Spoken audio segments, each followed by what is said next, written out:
People are often unreasonable, irrational, and self centered. Forgive them anyway. If you are kind, people may accuse you of selfish, ulterior motives. Be kind anyway.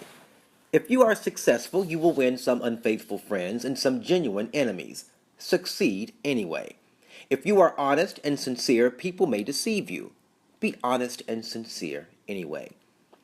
What you spend years creating, others could destroy overnight. Create anyway. If you find sincerity and happiness, some may be jealous. Be happy anyway. The good you do today will often be forgotten. Do good anyway. Give the best you have, and it will never be enough. Give your best anyway. In the final analysis, it is between you and God. It was never between you and them anyway. Attributed to Mother Teresa. I know this is going to sound strange to some of you, but consider this. Expectations are probably the most damaging and sabotaging aspect of our lived experience.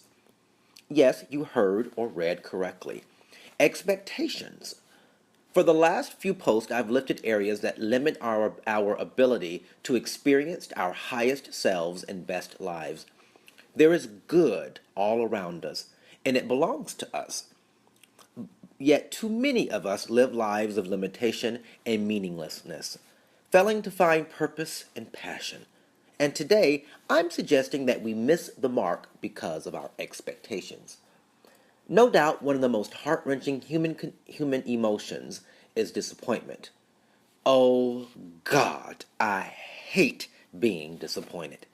There's nothing worse than having your mind or heart set on something and it not being or becoming what you, wait for it, expected. Indeed, disappointment is deeply rooted in our sense of expectation, and likewise, our sense of expectation is deeply rooted in our own preconceived notions and ideas regarding any given element of life. Just think about it. When we have a strong expectation for something, it manages and directs our daily lives and social behavior. Meaning, based on our expectations, we begin acting in certain ways and demanding certain things of others, which is what usually gets us in the most trouble. Expectations are based upon preconceived ideas about what something or someone is supposed to be or supposed to do. In fact, most of those ideas have been preconceived through our prior experiences, and it has very little to do with anyone else. Therefore, as we spiritually mature, we begin to understand that our ideas are just that, our own ideas, and they don't necessarily apply to anyone outside of ourselves. For instance, when our food doesn't arrive within a certain window of time, we become upset or agitated because we had an expectation slash preconceived notion of what an appropriate wait time should be. When first dating a special someone and they don't respond in a way we think they should, we often become angry, frustrated, and disappointed because we have a preconceived idea about how one is supposed to respond in a dating situation. Rather than communicating openly to understand what the other person may or may not be expecting, these are two examples, but the list could go on and on. Often, our expectations and preconceived ideas are simply manifestations of an ego gone wild. So instead of asking, why me, ask, why not me?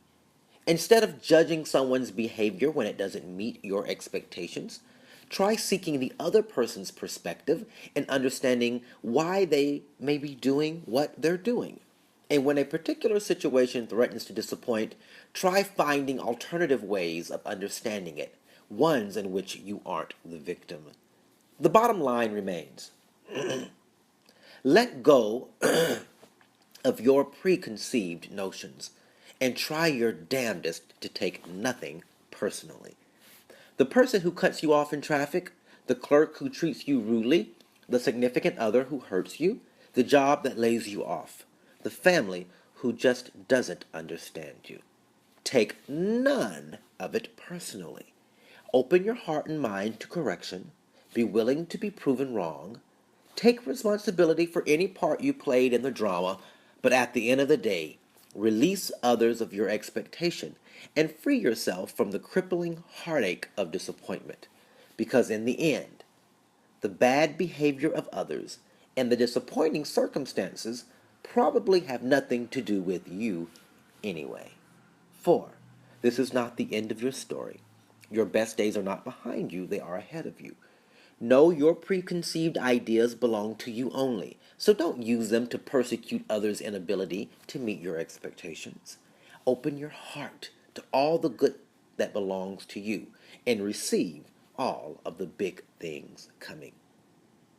Note, if you're new to the site, it might be helpful to read the first introductory post.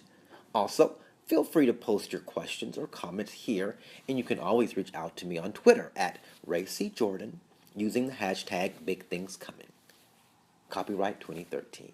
And as always, thank you for listening. It's been a long day, and thank you for reading.